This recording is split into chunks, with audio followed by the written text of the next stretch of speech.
Hi everyone, welcome to episode 18 of Demand Decoded. Thanks for tuning in and taking the time to join us. So today I'm joined by Amanda, who's a regular guest on here anyway. She's commercial director at Blend, and we're going to discuss the very topical subject of 2024 strategy and planning.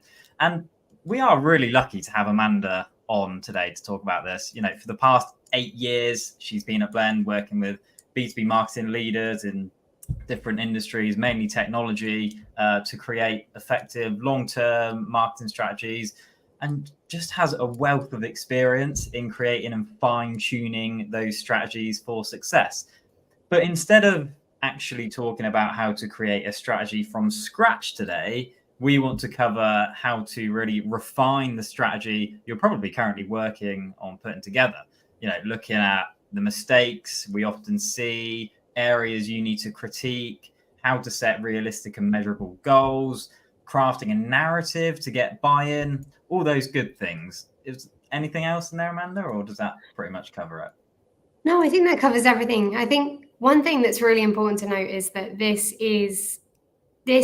view of refinement works just as well for someone who is creating their first ever marketing strategy for a company that they're working with right now, as it does for someone who's been there 2 years, 5 years, 10 years even. Wherever you are in your process, this should actually help you make the best version of the strategy that you possibly can. Absolutely. Cool. So we'll dive in. If you're watching live on LinkedIn, feel free to ask questions. If you drop them in the comments section in the LinkedIn Live, we'll answer them as we go along. But yeah, let's dive in anyway. So I think a good place to start would be to actually try, if we can just discuss what marketers should be trying to do this year with this year's strategy compared to last year or the year before or year one, for example. Yeah, I think for most marketers, the biggest challenge that they face is knowing what to include and what not to include. Some ideas are great ideas, but they don't fit in either to the strategy or to the time and budget that's available. So this year, I think most marketers would really benefit. And of course, the number of things that we can do as marketers is always expanding. There are new channels, new opportunities. How do you make sure that what you do has impact when you're taking those opportunities? So really, this is your moment to take a step back, to really evaluate the opportunities, the threats, the strengths and weaknesses of what you're doing already or what you're starting to do, and make the right choices and give yourself the right framework for next year. Yeah, and would you say it's an ideal time to get creative, kind of push the boundaries a little bit? Yeah, I mean, I think a lot of people think this way, but I think the changing season, especially here where it's becoming autumn, it feels like a great time to have a think. It lines up really nicely with like the university academic year. It's a time for learning, and learning should inspire ideas. Definitely. I think you want to be creative with any strategy. The perfect strategy is blending what you find out from data and information with some creative input. And so, yes, now is the time to do some real blue sky thinking and make sure that the ideas that you've got are good ideas to go ahead with. Yeah, absolutely. Cool. Okay. I think when we talk about refinement, and just the word refinement itself is often kind of related to mistakes. If you're refining something, you're trying to find, some errors or mistakes that might be made. So should we just throw around and discuss some of the most common mistakes that you've often found in marketing strategies and how people can go about avoiding them for next year? Yeah, absolutely. I think, there are lots of different kinds of mistakes that people can make when putting marketing strategies together. The simplest and most damaging one is to try and include everything. Every possible idea, every possible persona, every possible, it's not to do any segmentation. It's not to do any targeting and really focus your efforts. So, that's a classic mistake I think a lot of people make. They start thinking about, I've got this many kinds of company I'm going after, and I've got this many personas, therefore I need that many campaigns, I need to multiply. And that can be one of the hardest things to come back from, because once you've committed to your business that you're going to do that many campaigns, actually, if you find that you don't have the time or the resource available to do them, you can really set yourself up for failure in the eyes of the people who, are your stakeholders. So that's not great.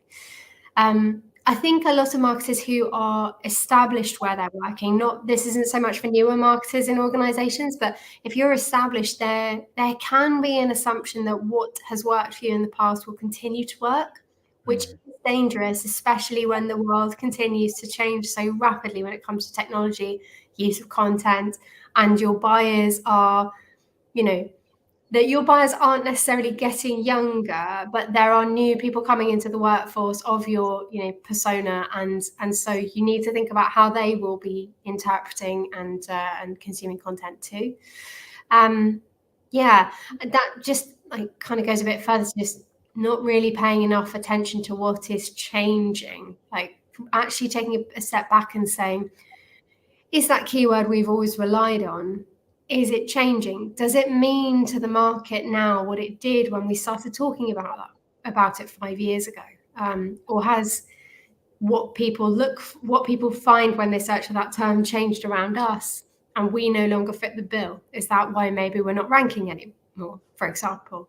So when we look at the market, you've got to take an opportunity to really evaluate what's going on, what's happening. Some things will stay the same, and that's great, but you do need to know which things are staying the same as well as which things are changing. You don't want to keep doing the same things on the stuff that's actually moving its goalposts.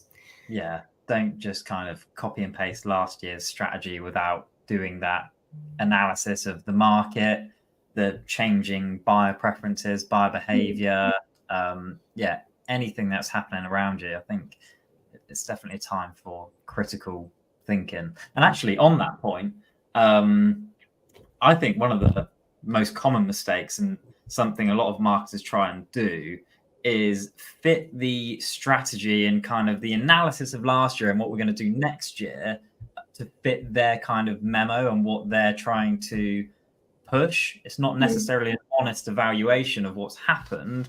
It's just, we kind of liked these things, they were kind of easy to do, or it might be something along those lines, and perhaps manipulate a bit of data, manipulate some thinking into, these are working, these are the right things we should go ahead and do. Or it's something that they just have a lot of personal investment in, that they don't kind of take a step back and really look at that honest picture. Yeah, I think you're absolutely right. I think it's also really common for people to look at their direct competitors and go, well, if they're doing it, we need to be doing it. But you don't, from the outside, actually know if that's working for them. So, take the time to dive a little bit deeper and see if all of those subscribers to their, new X feed, for example, actually represent people you would want to be buying from you.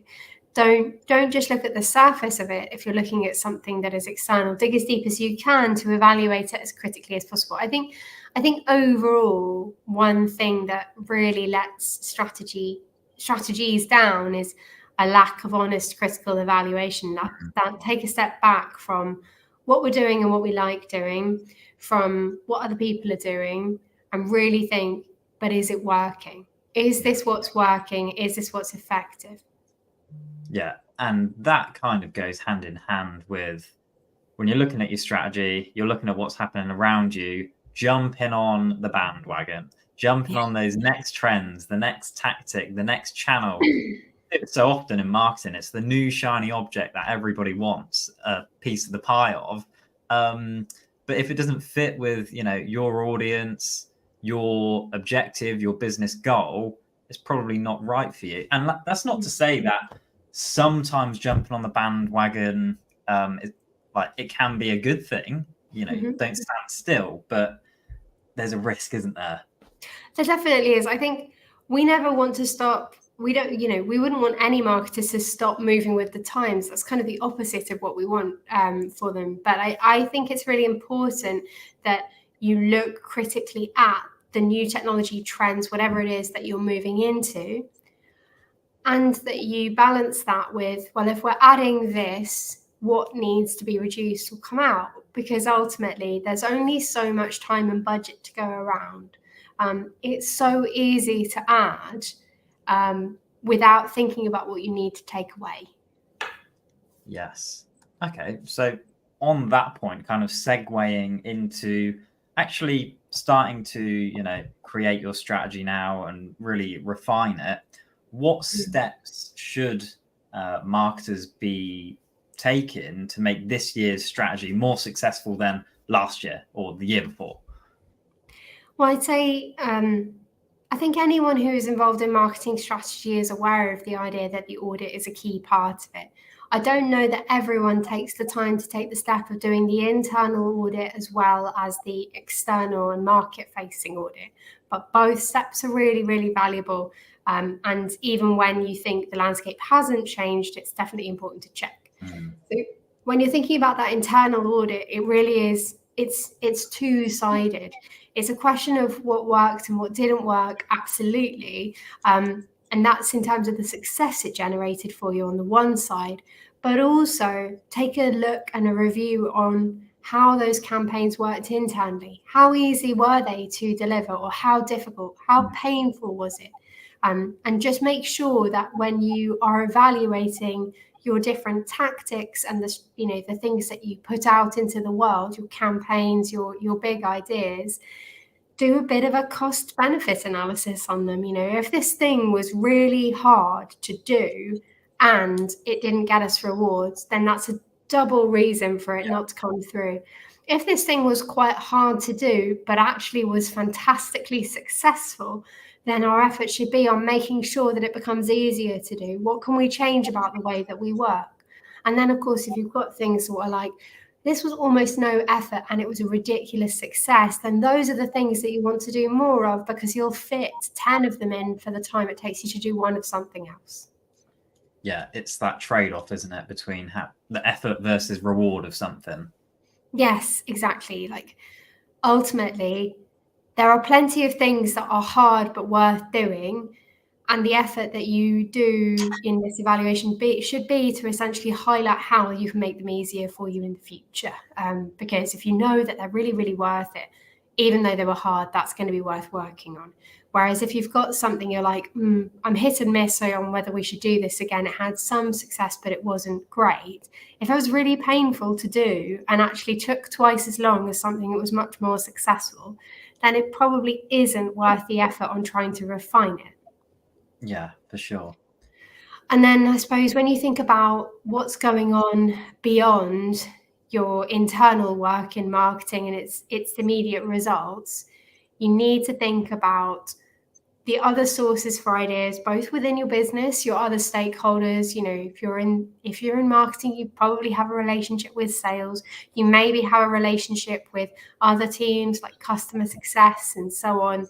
And think about, how do you make sure that you've got the right relationships to build on what you worked on together, but also taking that look at the market and seeing what your competitors are up to, or what technologies you see your personas and your ICPs interacting with. If you are, for example, if you're targeting really, really big budget work and you've got some really, really focused campaigns that you're going to end up doing for some key account-based marketing kind of leads, you might be going as far as reading their annual statements or checking out what they are talking about as an organization, to think about how your marketing strategies can tie into and build on things that you already know interest your potential customers.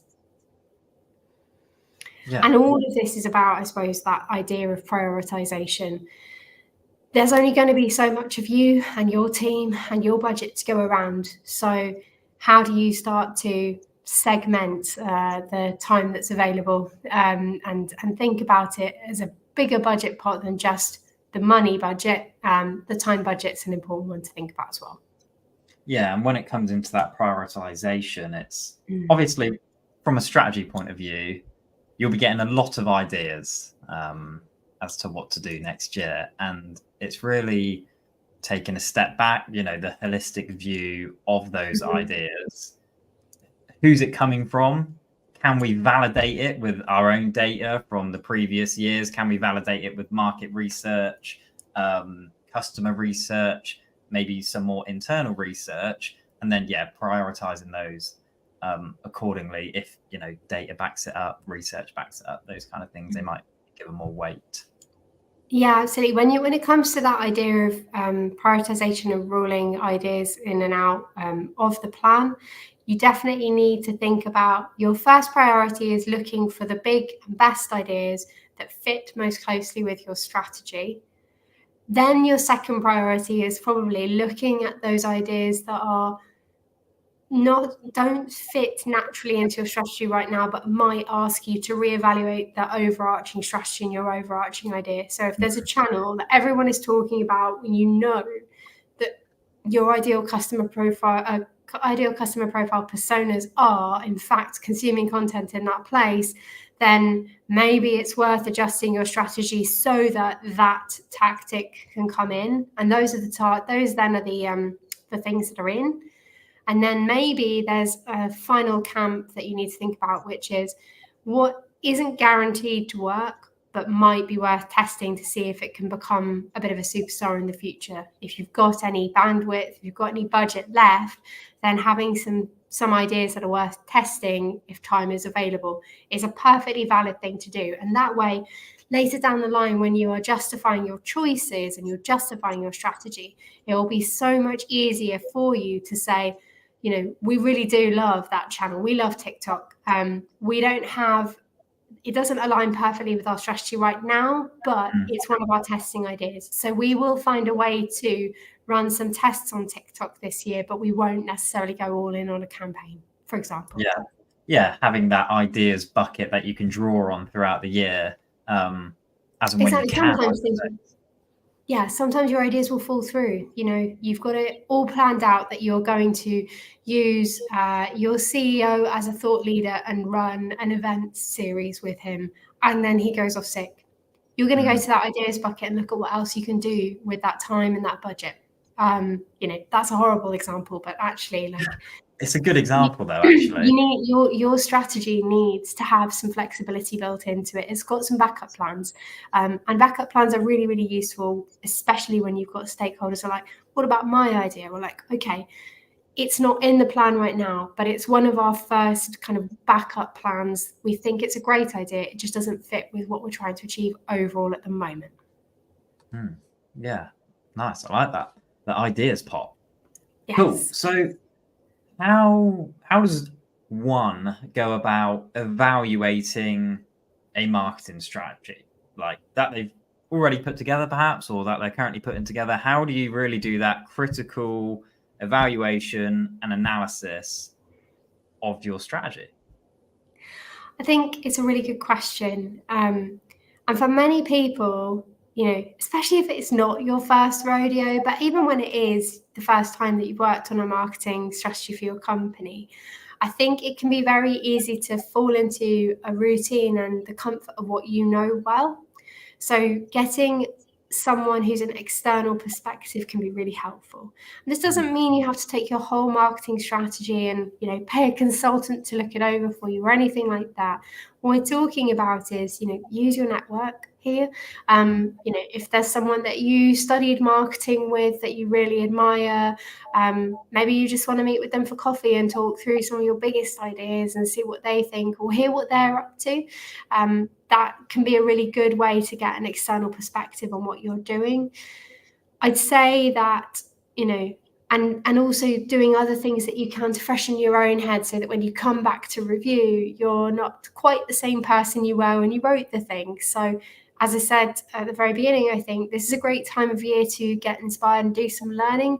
So why not, watch some webinars or get out to an event, do something that takes you out of your comfort zone a little bit to help you develop so that when you come back and do your editing and get that final version ready to present, you're a bit fresher about it.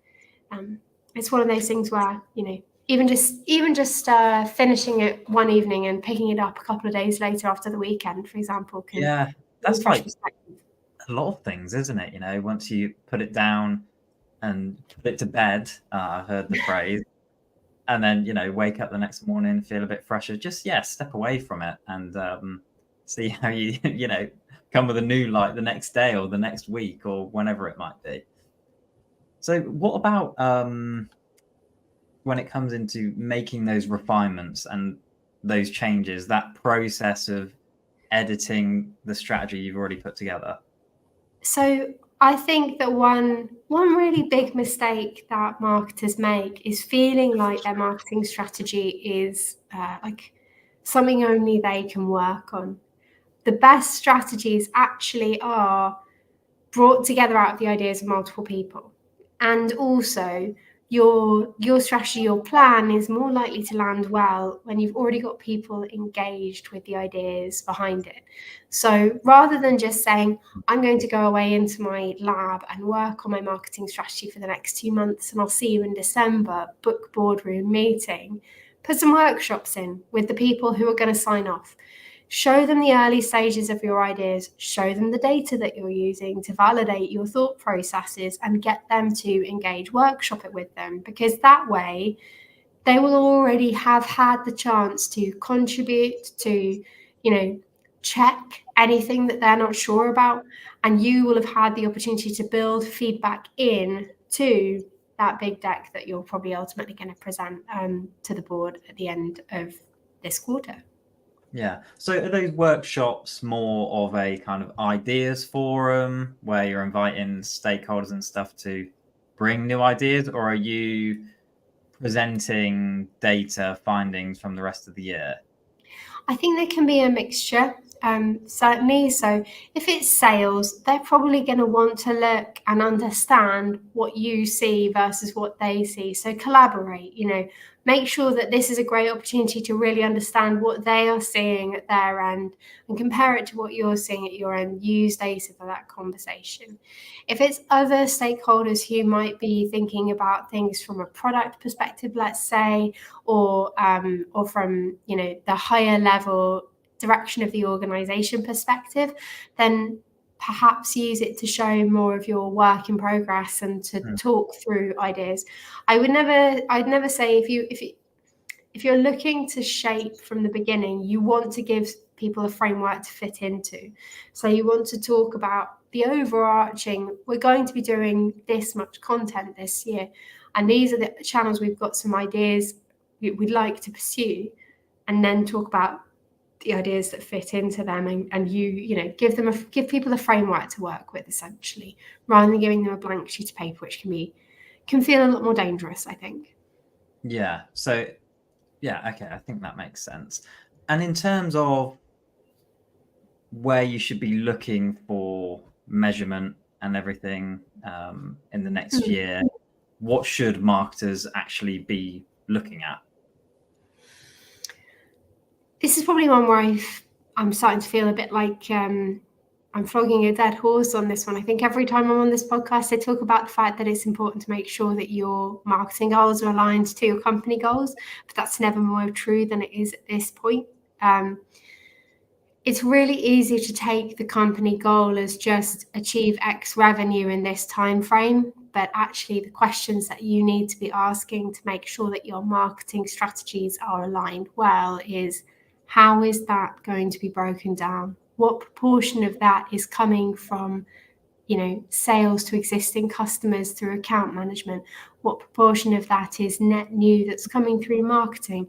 And also, what deal size are we talking about here? Is that changing? Is that staying the same? Because it will have such an impact on what will work and what won't. If ultimately your company is looking to increase deal size and also increase revenue, you are going to be working on how you position. You are going to be working on increasing the perceived value of what you do. And that's a very different proposition from we want to continue selling things exactly the way we've been selling them, but to more people, when you're actually going to be thinking about just increasing reach more of the same. Understanding the composition of those company goals, where they come from, and how you are to break them down is so important. Yeah. So how do you make sure, this might be a really simple and obvious question, but I do want to ask it because I'm sure lots of marketers go through the struggle of setting a realistic goal that aligns to the company goal and the overarching objective. But how do you make sure that if that's absolutely ludicrous and ridiculous, how do you make sure marketing's goal is realistic and achievable and aligns to the budget and everything you've been given in terms of resource? Well, in an ideal world, you're not just being given your budget. I know that sounds probably quite hard to a lot of marketers who are more or less handed their budget by finance without as much chance to make a case for what they need as possible.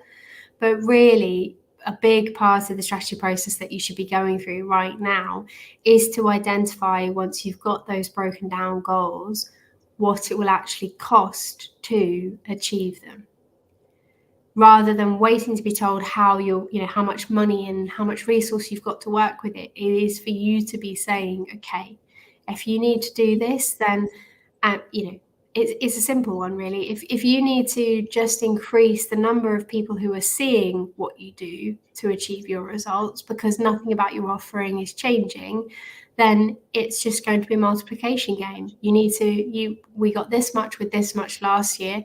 We can do some refinement and continue to improve what we're putting out, but actually it's mostly about volume. Therefore, we're going to need X times the budget. If it's a quick case of we need to move up market and our brand isn't fit for purpose, they need to know the cost of a brand that will align and promote them in the space that they're looking to move into. So really, this is your opportunity to be positioned as their trusted advisor on marketing, and to say, if this is what the company is looking to achieve, this is how much it's going to cost. Of course, that's not always possible, and there do need to be fallback plans. There are plenty of people who are working in situations where they're either getting exactly the same amount as last year, or they're getting a bit less. When that's the case, then all you can do is refine what you're going after and how you're going after it down to as few different activities as possible, so that you can maximize the effort in all of them. But even then, it's best if you can use this conversation, this process of doing your strategy, aligning it to budgeting and so on, to say, given the budget, we're going to have to do things this way, but based on our previous results, we think it's likely that we'll achieve more like X or Y. Yeah. Just to throw a few kind of scenarios out there, because we all love a scenario in marketing. Definitely. What about those people that might have overachieved last year with a tiny budget, and they're expected to overachieve again this year with maybe the same budget or just a fraction more? There's a lot of marketers out there that are creative and doing a fantastic job that I'm sure are just somehow doing amazing things with such a small budget, and then they're just expected to repeat that year on year on year with the same growth. Does it just come back to the point of using that data and that analysis? I think some of it does, certainly. If you know how you got the success and you feel confident that you can recreate it, that's great. If looking at the market, you think things are changing, if you started to see things tail off towards the end of the year after having great first 2 quarters, let's say, then that's something to flag. You certainly wouldn't want to just keep doing the same thing if you've started to see leading indicators that say it won't continue to work. But firstly, congratulations to you if you are in that position of having had a fantastic year on a really shoestring budget and you're looking to do more with it. The thing I would always say to any marketer, if you've got stuff that's good, think about how you can reuse and repurpose. Actually you're working with more next year because you are creating something that's new and working with what you already had to get better results. a good amount of recycling there will actually mean that your second year of investment is more effective. Yeah, that's a great shout. The repurposing. You're not really starting from a fresh eye. You've got that whole year in the bank to start using stuff. So what about the flip side where you've had an awful year, results are absolutely down the drain, it's been rubbish, but you're asking for more budget for the next year in order to meet the targets, but it's a sticky situation, isn't it? Because you haven't achieved with the current budget, and yet you're asking for more budget when you haven't kind of proven that you can make it work. I think that's probably one of the hardest positions to be in, and it's certainly not unheard of.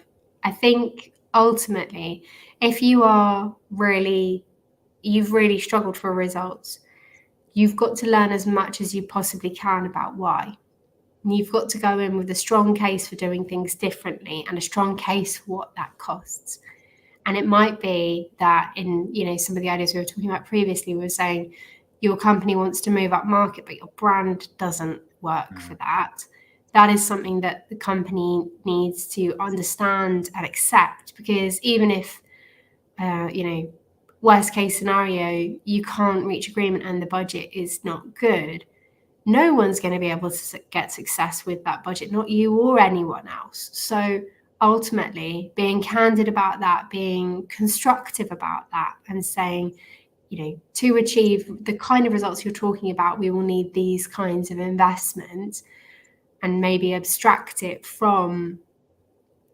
part of it from what you did previously. It's really about looking at what are we really looking at achieving?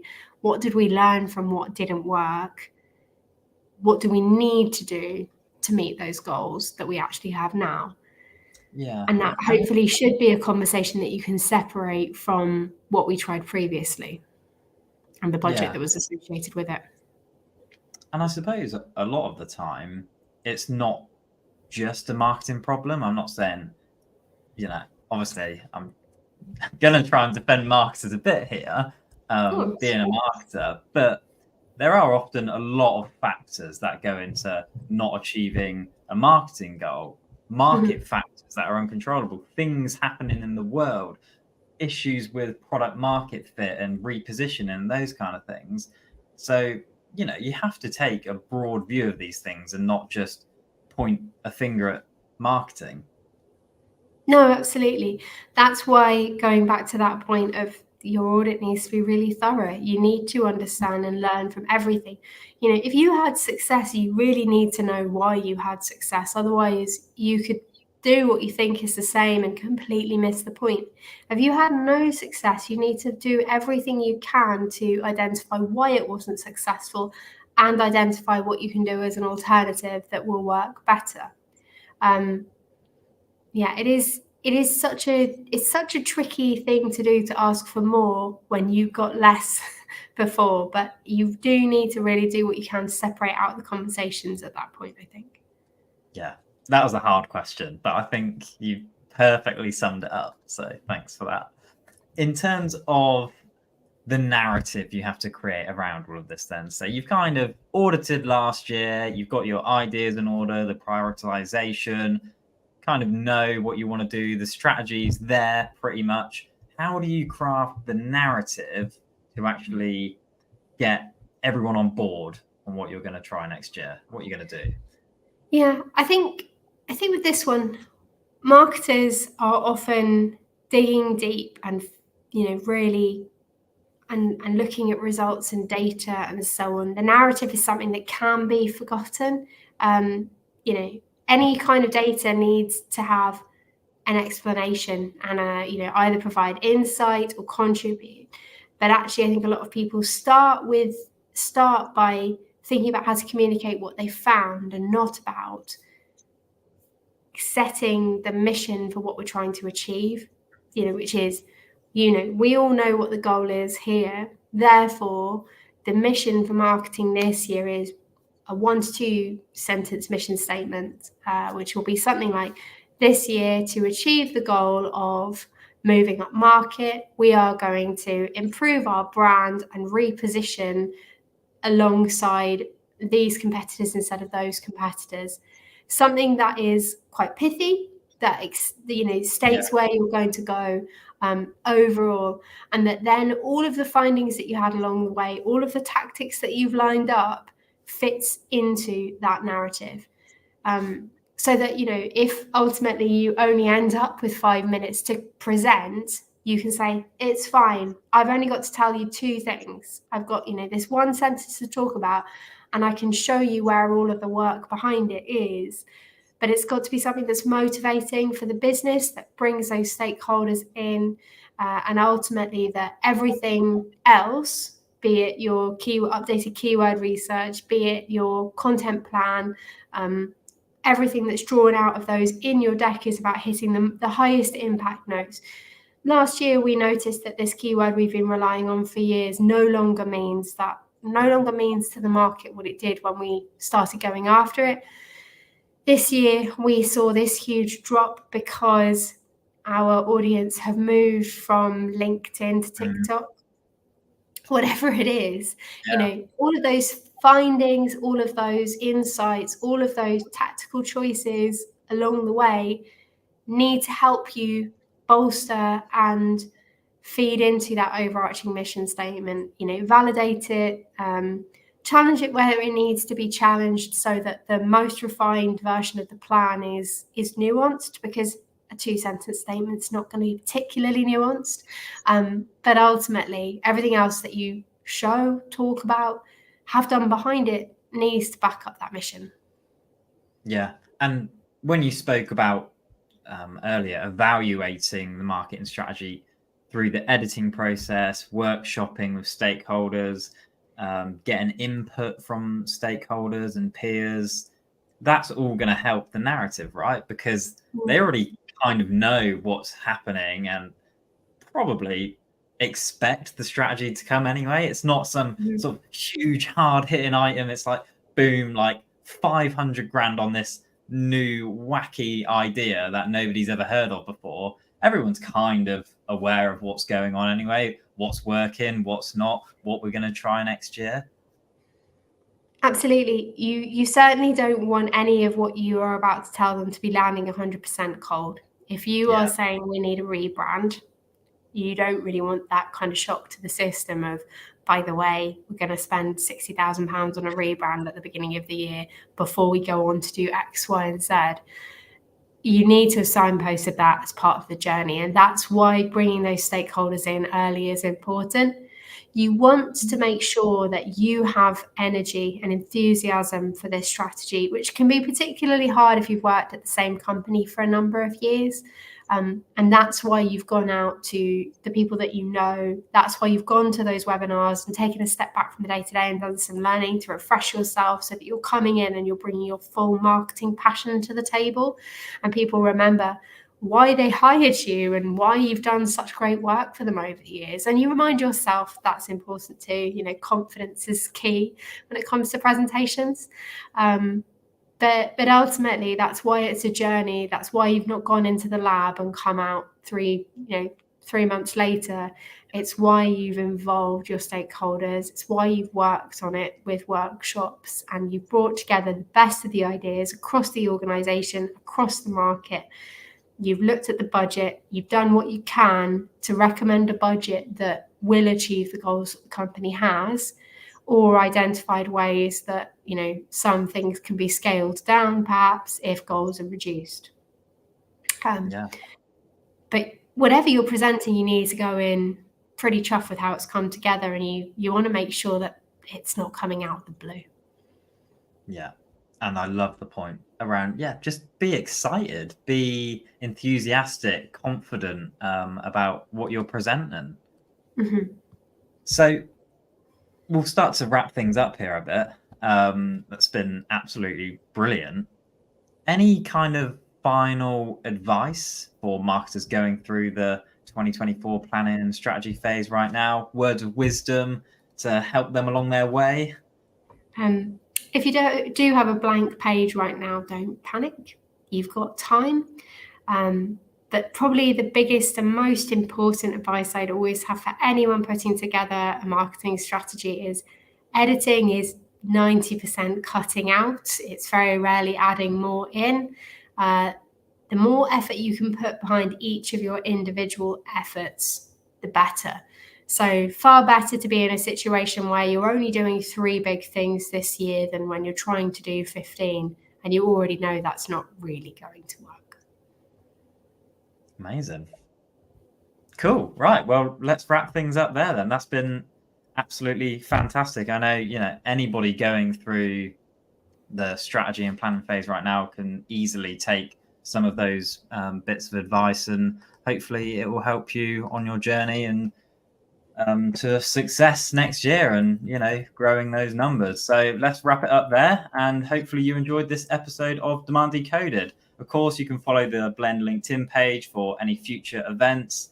And you can watch or listen to any episodes on YouTube, Spotify, Apple Podcasts, all of those channels. Just search for Demand Decoded. So thanks for tuning in, and we'll see you next time. Thank you.